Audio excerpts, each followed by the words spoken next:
It's Luigi time. Luigi's Mansion is part of the reason I and many other people wanted a GameCube. I mean, the game was a freaking launch title for the console, and to this day I would say it's probably one of the best launch titles for a console ever. Sure, Nintendo probably should have launched the console with the much anticipated sequel to Mario 64, but instead somebody at Nintendo was just like, what if we give Luigi his own game? But then somebody else at Nintendo was like, hey, we already did that, don't you remember, you dumb idiot? Yeah, but like, let's actually make it good this time and like leave the educational shit out of it. But wait, we can't leave Mario out of it completely. Sure, fine, we could put Mario in there. I mean, we could just say he got his jackass stuck in a painting after Mario 64 and like, I don't know, Luigi has to save him or something. Sounds good enough to me. So there are two things that I think make this game really good, and the first thing, of course, is the ghost. I mean, like, a lot of people don't talk about it when they talk about this game, but, like, the ghosts look really, really good.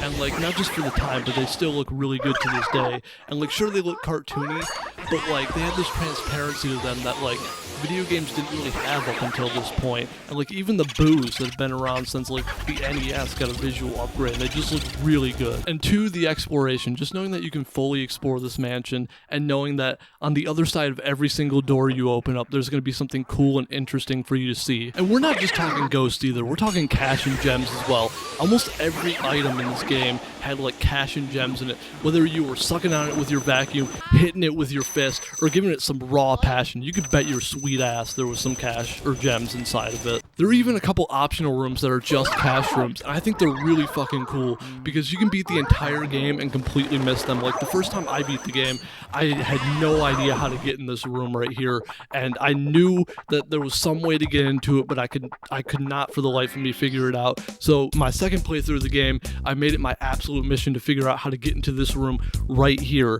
And when I finally figured it out, it just felt so rewarding, and it was rewarding because once you get in there, you just get hit with so much cold, hard cash. The mansion really did feel like a lived-in mansion, and that's largely in part due to these portrait ghosts that were almost in every room. Like, I just remember the very first time I saw Neville, and I was like, whoa, wait, this ghost is unique. And he's not attacking me? Why? And I can't seem to stun him and start capturing. So like, what's the deal here? But then if you notice, he starts yawning, and when he yawns, you can then stun him and then start capturing him. So it's kind of just like when you see these poltergeists, you know you have to do something special in order to like be able to stun them and start capturing them. So it really creates this puzzle aspect to the game that I just really love. The portrait ghosts are really what made Luigi's Mansion Luigi's Mansion. It's just like every room in the mansion had a theme to it, and with that theme, there was a ghost to go alongside of it. Like, you walk into the ballroom and there's some ghost dancing, and it's just like, that's pretty cool on its own, but then once you get rid of those basic ass ghosts,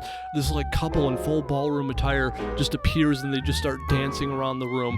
You walk into the dining room and there's just this fat ghost just chomping down on some food. You walk into a game room with a pool table, and of course there's a ghost playing pool at that pool table. A gym? Of course there's a bro, and they're getting those sick gains. I love this game's sound design so much. Like, of course all the ghosts have like this supernatural sound to them, and on top of that, the soundtrack is just absolutely bitchin'. Just like, specifically, I really like the outdoor theme. Like, it just has this calming sound to it, and for the most part the outdoor area is mostly calm. You know, that is when you're not getting dogged on. The talking ghost theme is also really, really good. Like, it just captures the feeling of talking to ghosts just super well, just like the overall eeriness of it. And another song that I really like as well that only gets used once in the game is the song that it plays right when you release all the boos into the mansion, and like the first couple seconds of that song is just forever ingrained into my brain and will just play on repeat whenever I see something creepy happening, either whether it be like in real life or in video games. But aside the bitchin' music of the game, another thing I really love is that Luigi just constantly hums the theme song of the game, and on top of that the ghost will chime in as well.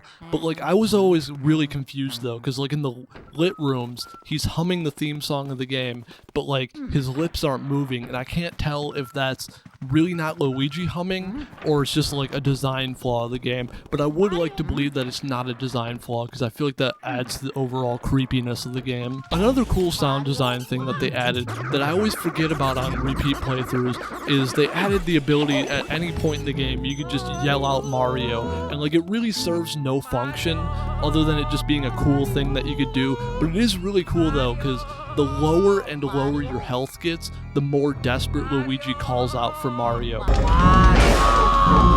Another cool sound design thing that they do is using sound to make you just curious about like what's on the other side of a door. Like the very first time they use it, you just hear Chauncey crying from like in the hallway just before you enter his room to give him that formal cease and desist. But later in the game you can hear Mr. Lugs chomping away at some food in the dining room, but since you haven't entered that room just yet, you don't know that he's in there just chomping away at some food, so you're kind of just left wondering like, what is that sound that I'm hearing? When you walk outside the music room, you can hear a soft piano just playing, and if you're anything like me, you immediately become real horny because you know at the other side of that door there's gonna be a piano and there's gonna be a ghost playing that piano, and pianos are the shit.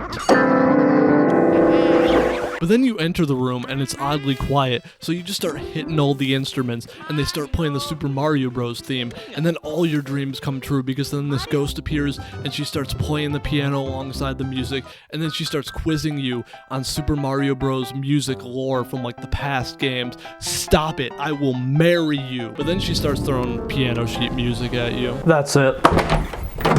You're done.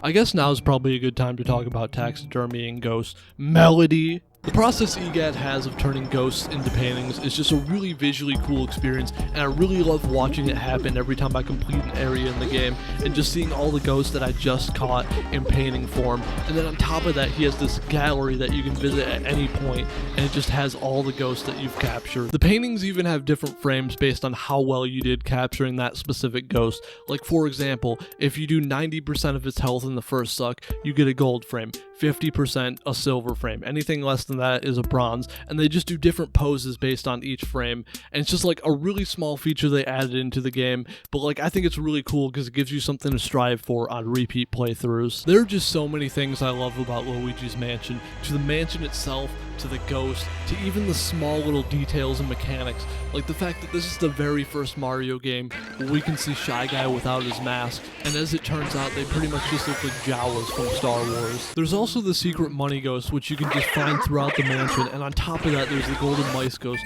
which can randomly appear in hallways. And on the topic of the golden mice, I just really want to say I really love the fact that in this game even the bats and the mice are also ghosts as well. Also, I just really love the fact that you can take a picture of any mirror in the mansion and it just takes you back to the entrance. This game will forever be the very first game I think of when I hear that little GameCube intro jingle. I just remember all the countless nights I used to play this game with my friend in his living room all night, and I make sure every year to revisit this game around October to get in that spoopy Halloween vibe. Guys, thank you so much for watching my video. If you love Luigi's Mansion as well, let me know what you love about it in the comment section down below, and until next time, bye bye!